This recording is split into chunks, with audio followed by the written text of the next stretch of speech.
بسم اللہ الرحمن الرحیم رب اشرح لی صدری ویسر لی امری۔ آج بچوں ہم حضرت عثمان غنی رضی اللہ تعالیٰ عنہ پر جو الزامات لگائے گئے اور جس کے نتیجے میں ان کی شہادت ہوئی، اس کا سانحہ رونما ہوا، اس کے اثرات اور عثمانی عہد کے کارناموں پر یعنی ان کی خدمات اسلام کے حوالے سے اس کا تجزیہ کریں گے۔ پچھلے لیکچر میں نے ان الزامات کا تجزیہ کیا تھا جو حضرت عثمان رضی اللہ عنہ پر لگائے گئے تھے،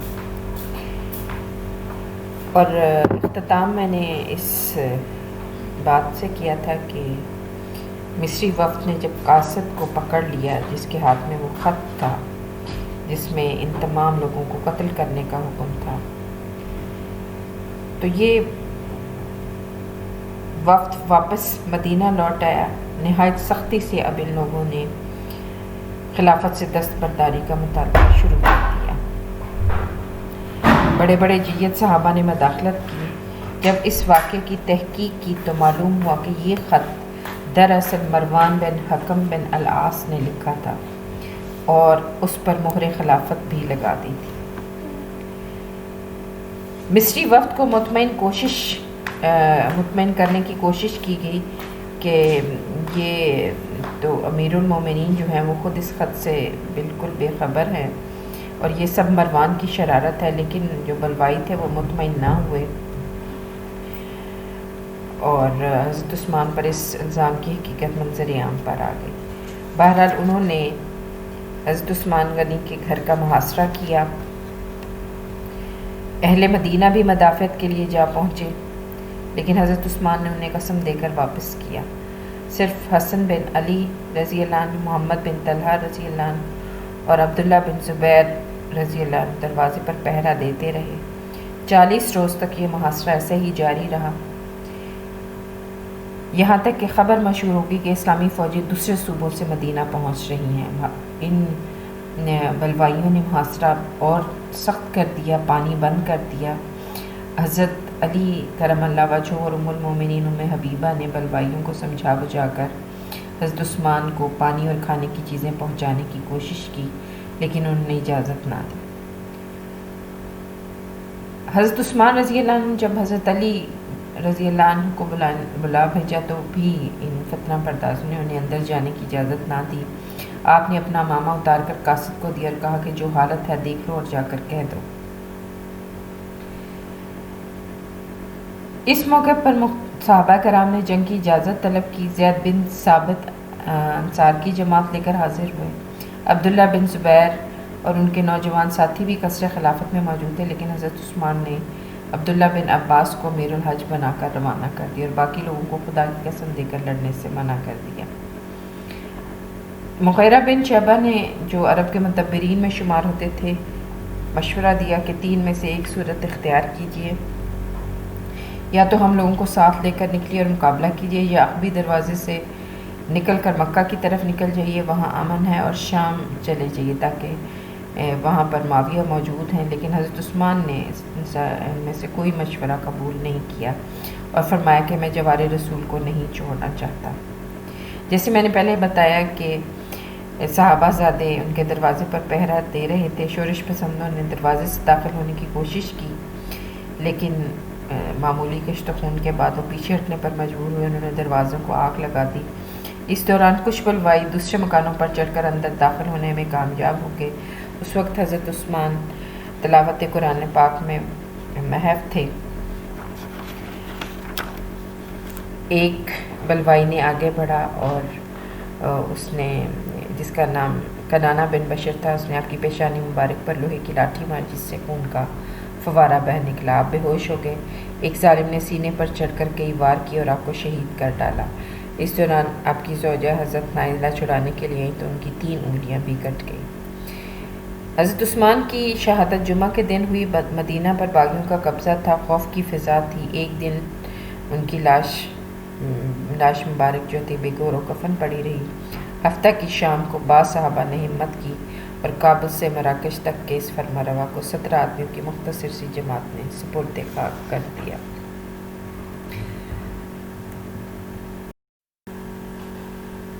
بچوں اب ہم ان اثرات کا جائزہ لیتے ہیں، اس کا تجزیہ کریں گے جو کہ شہادت عثمان کی وجہ سے ملت اسلامیہ کو پیش۔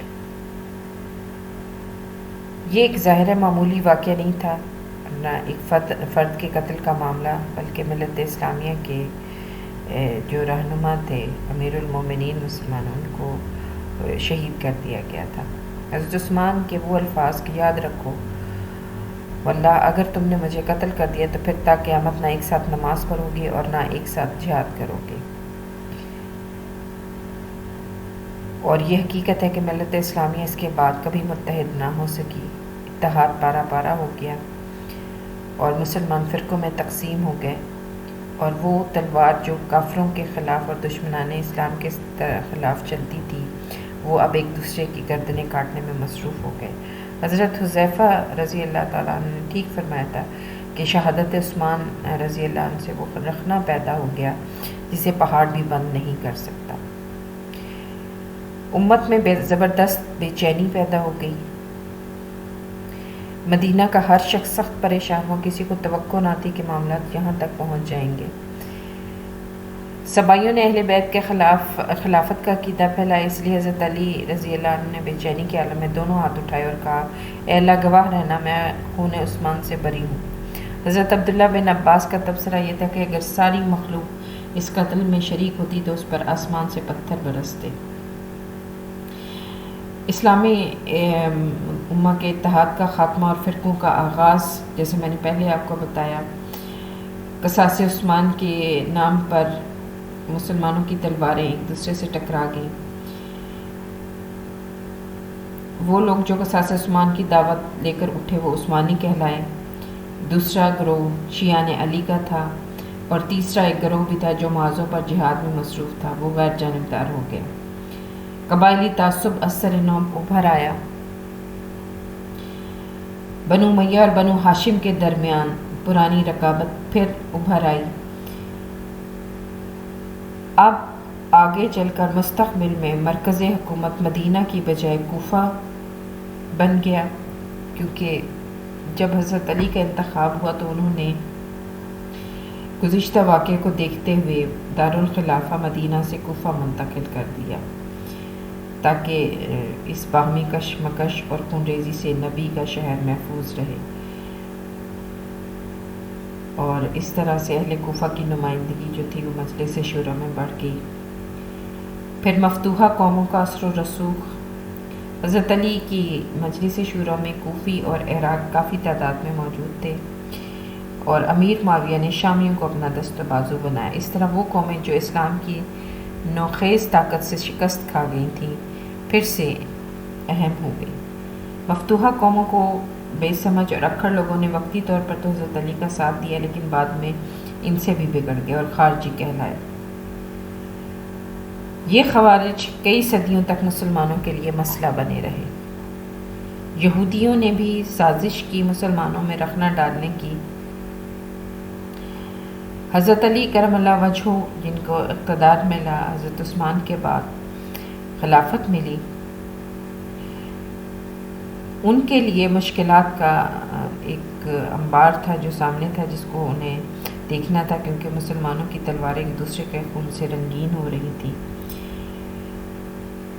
وہ لوگ جو قتل عثمان میں ملوث تھے اور انہوں نے حضرت علی کرم اللہ وجہہ کے ہاتھ بیعت کر لی تھی، ان کی فوج میں شامل تھے۔ بعض لوگ یہ سمجھتے تھے کہ یہ لوگ ذمہ دار ہیں۔ بہرحال اس طرح سے امت کے اندر مزید غلط فہمیاں پیدا ہوتی گئیں، اور قصاص عثمان کے مطالبے پر حضرت عائشہ، طلحہ اور زبیر نے حضرت علی کرم اللہ وجہہ کے خلاف جنگ لڑی، جسے جنگ جمل کہتے ہیں۔ اور پھر اس کے بعد دوسری جنگ جو ہوئی اس حوالے سے وہ جنگ صفین تھی۔ مختصر یہ کہ شہادت عثمان ایسا سانحہ تھا جس سے امت مسلمہ کا اتحاد پارا پارا ہو گیا، اور آگے آئندہ آنے والے تاریخی واقعات جو ہیں وہ اس سے زیادہ کبھی اثرات لیے ہوئے نمودار ہوئے۔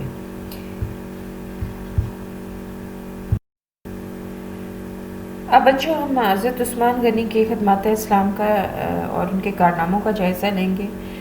حضرت عثمان جن کا لقب ذو النورین تھا، ان کے جو کارناموں اور خدمات اسلام کا ایک حصہ تو ہم جب اشاعت اسلام والا ہم نے ٹینیور پڑھا تھا اور عہد نبوی میں ان کی خدمات کے حوالے سے وہاں پہ ہم اس کو دیکھ چکے ہیں۔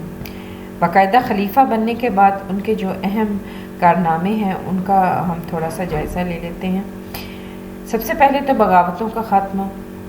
ظاہر حضرت عمر کی وفات کی خبر سن کر ان تمام عناصر کی حوصلہ افزائی ہوئی تھی جو کہ اسلامی حکومت کے خلاف باغیانہ منصوبے بنا رہے تھے۔ چنانچہ مصر میں کیسر روم نے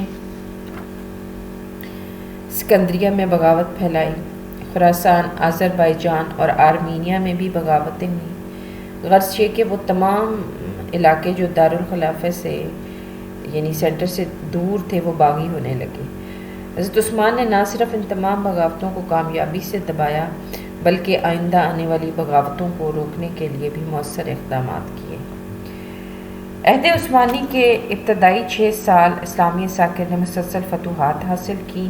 اس میں ایشیائے کوچک، شمالی افریقہ، قبرص کی فتوحات شامل ہیں اور دوسری طرف فارس، طبرستان، خراسان کی بغاوتوں کے خاتمے کے بعد کرمان اور سجستان پر قبضہ کیا گیا اور اسلامی مملکت کو غزنی اور کابل تک وسعت دی گئی۔ اندلس پر پہلا حملہ ہوا۔ افریقہ کے گورنر عبداللہ بن نافع نے دور عثمانی میں اندلس پر پہلا حملہ کیا۔ تاہم اس حملے سے جزیرہ کی فتح تو مطلوب نہیں تھی، نہ اس کی اجازت تھی، اس لیے عبداللہ بن نافع صرف کامیاب فوجی کارروائی کے بعد واپس آ گئے۔ قبرص کی فتح ہوئی۔ اس وقت قبرص کا جزیرہ رومی فوجی قوت کا مرکز تھا اور تمام فوجی مہمات وہیں سے بھیجی جا رہی تھی۔ امیر معاویہ نے دربار خلافت سے اجازت لے کر قبرص پر حملہ کیا۔ رومی بھاگ گئے اور اہل جزیرہ نے خراج ادا کرنے کا وعدہ کر کے صلح کر لی اور آئندہ سے رومیوں کو مدد نہ دینے اور مسلمانوں کی امداد کا وعدہ کیا۔ روڈس بحیرہ روم کا ایک اور اہم جزیرہ تھا جسے فوجی اہمیت حاصل تھی، اس لیے مسلمان فوجیں قبرص کے بعد روڈس پر حملہ آور ہوئی اور جزیرہ پر مکمل اسلامی قبضہ ہو گیا۔ اس کے بعد انتظامی اصلاحات بھی عہد عثمانی میں ہوئی۔ حضرت عثمان نے بنیادی طور پر تو جو نظام حکومت تھا وہ فاروقی عہد پر ہی اسی خطوط پر قائم رکھا، تاہم شام کے 4 صوبوں کو ملا کر ایک صوبہ بنا دیا گیا جس پر امیر معاویہ کو گورنر مقرر کر دیا گیا۔ وہ چونکہ خود اچھے منتظم اور جنرل تھے، اس لیے نہ صرف اس علاقے کا نظم و ضبط بہتر ہوا بلکہ مزید فتوحات میں شام میں انہوں نے اہم کردار ادا کیا۔ امن اور خوشحالی اور حضرت عثمان کی فطری فراخ دلی اور نرمی کی وجہ سے احتساب اور جو چیک اینڈ بیلنس کا وہ نظام تو برقرار نہ رہا جو اس سے پہلے شیخین کے عہد میں تھا۔ تاہم حج کے موقع پر گورنر کو احتساب ہوتا تھا اور عوام جو ہے وہ اپنی شکایات جو ہیں کھلے عام بیان کرتے تھے۔ پھر نئی فوجی چھاؤنیاں قائم ہوئیں۔ حضرت عثمان کے عہد میں نئی فتوحات سے اسلامی حکومت کی حدود اتنی وسیع ہو گئی تھیں کہ وسیع و عریض مملکت کو سنبھالنے کے لیے خصوصی اقدامات کرنے پڑے۔ اس سلسلے میں عہد عثمانی میں شام اور مصر کے علاقے میں بہت سی فوجی چھاؤنیاں بسائی گئیں جن میں فوجی ساز و سامان، فوجی جوان، گھوڑے، اونٹ وغیرہ رکھے جاتے تھے۔ فوجی گھوڑوں کو پالنے کے لیے وسیع و عریض چراگاہیں بھی قائم کی گئیں۔ پھر بحری فوج کی ترقی جو بڑی اہم ہے۔ بنو امیہ مکہ کی فوجی سالار تھے، جیسے جب شروع میں نے آپ کو مختلف قبائل کے اہم خصوصیات بتائی تھی تو اس میں نے بتایا تھا کہ بنو امیہ جو ہے وہ فوجی خدمات سر انجام دیتے تھے، اس لیے اموی گورنروں نے فوج کو ہر طرح سے ترقی دی۔ قیصر روم نے شمالی افریقہ اور مصر میں بغاوت پھیلائی تو فیصلہ کیا گیا کہ بحری فوج کی ترقی کے بغیر رومی مداخلت اور دخل اندازی روکنا مشکل ہے، لہٰذا امیر معاویہ کو اپنے پرانے منصوبے پر عمل کرنے کا موقع مل گیا۔ مسلمانوں کے تیار کردہ بحری بیڑے نے قبرص کا جزیرہ پر قبضہ کیا۔ قیصر روم نے 600 جہازوں پر مشتمل بحری بیڑے سے شام کے ساحل پر حملہ کیا تو عبداللہ بن ابی سرح کے بیڑے نے اسے شکست دی۔ مدینہ کو سیلاب سے محفوظ کیا گیا۔ یہ مدینہ جو شہر تھا ایک نشیبی بستی جس میں کبھی کبھار شمال کی طرف سے سیلاب آ جاتا تھا۔ حضرت عثمان رضی اللہ عنہ نے خیبر کی جانب ایک بند بنوایا تاکہ سیلابی پانی مدینہ کی طرف نہ آئے اور ایک نہر کھدوا کر اس کے بہاؤ کا رخ تبدیل کر دیا گیا۔ پھر مسجد نبوی میں توسیع اور اس کی تعمیر بھی اس صحت کا ایک کارنامہ ہے۔ اس مقدس عمارت کو چونا اور پتھر کے استعمال سے مضبوط کیا گیا، نقش و نگار سے خوبصورت بھی بنایا گیا۔ ستون جو کبھی کھجور کے تنے کے ہوتے تھے پتھر کے بنوائے گئے اور سیسا استعمال کر کے انہیں مضبوط کیا گیا۔ جمع اور اشاعت قرآن کا کام ہوا۔ حضرت عثمان نے تمام مسلمانوں کو مصحف صدیقی پر جمع کیا۔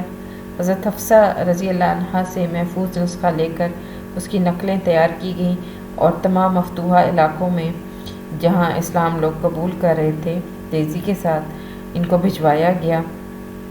اس نسخہ سے جو مختلف ترتیب رکھنے والے نسخے تھے ان تمام کو تلف کر دیا گیا تاکہ امت میں کسی قسم کا اختلاف پیدا نہ ہو۔ حضرت عثمان نے وسیع و عریض سلطنت میں جا بجا جامع مساجد تعمیر کروائیں، عام مساجد میں بھی مؤذن رکھے، تنخواہیں مقرر کی گئیں تاکہ وہ بر وقت اپنے فرائض سر انجام دے سکیں، اذان، اقامت اور جماعت سے متعلق۔ یہ مساجد نہ صرف عبادت کا گھر تھی بلکہ علوم دینی کی اشاعت کا مرکز بھی تھی۔ نو مسلم یہاں سے اسلامی عقائد اور ارکان اسلام کے بارے میں معلومات حاصل کر سکتے تھے۔ فقہ یعنی اسلامی شریعت اور قانون کے بارے میں سوال کیے جاتے تھے، یعنی مختصر یہ کہ اس وقت جو مسجد تھی وہ نماز کے ساتھ ساتھ تعلیم و تربیت کا فریضہ بھی سر انجام دیتی تھی۔ رفاہ عامہ کے کام، چونکہ اس دور میں مالی وسائل کی تو کمی نہ تھی، عوام خوشحال تھے، زکوٰۃ لینے والا کوئی ڈھونڈے سے نہیں ملتا تھا، اس لیے جو عثمان غنی کی دریا دلی ہے لوگوں کو دینا، نوازنا، وہ ہر جگہ اپنا رنگ دکھاتی رہی۔ آپ نے پبلک عمارات کی تعمیر پر کافی رقم خرچ کی، بے شمار سڑکیں، پل، مسافر خانے اور سرائیں تعمیر کروائی گئی، کئی راستوں پر میٹھے پانی کے کنویں کھدوائے گئے، مدینہ کو سیلاب سے بچانے کے لیے ایک بند بنوایا گیا اور ایک برساتی نہر کھود کر اس کا رخ تبدیل کیا گیا۔ مدینہ میں پانی کا انتظام ناکافی تھا، ایک اور کنواں خرید کر وقف کر دیا گیا۔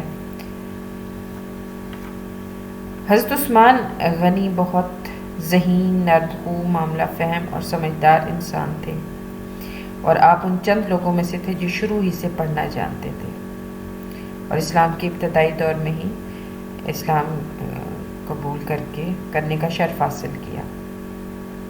ہر مشکل سے مشکل وقت میں انہوں نے استقامت دکھائی، لوگوں کو نوازتے تھے، عفو اور تحمل سے کام لیتے تھے، ان کے اندر خوف خدا غالب رہتا تھا۔ کسی قبر کے پاس سے گزرتے تھے تو آخرت کے خوف سے اس قدر روتے کہ داڑھی آنسوؤں سے تر ہو جاتی تھی۔ رسول اللہ صلی اللہ علیہ وسلم کی محبت کوٹ کوٹ کر ان کے سینے میں بھری ہوئی تھی۔ اشاعت دین میں بھرپور دلچسپی کا مظاہرہ کیا، وہ سابقون الاولون میں سے تھے، اور ان کی زندگی کا بنیادی اور واحد مقصد جو تھا وہ خدا کے دین کی سربلندی تھا۔ انہوں نے اس اشاعت دین کے سلسلے کو مزید آگے بڑھایا جو شیخین نے شروع کیا تھا۔ مسلمان جو مدینہ کی طرف آ رہے تھے ان کی تعداد روز بروز بڑھتی جا رہی تھی۔ آپ نے نبوی دور کی جو مسجد تھی، مسجد نبوی جس کو کہا جاتا ہے، اس کی تعمیر نو بھی کی، مسجد کے طول اور عرض میں 30 گز کا اضافہ بھی کیا گیا۔ مختصر یہ کہ عثمانی دور ہر اعتبار سے تعمیر و ترقی کا دور تھا۔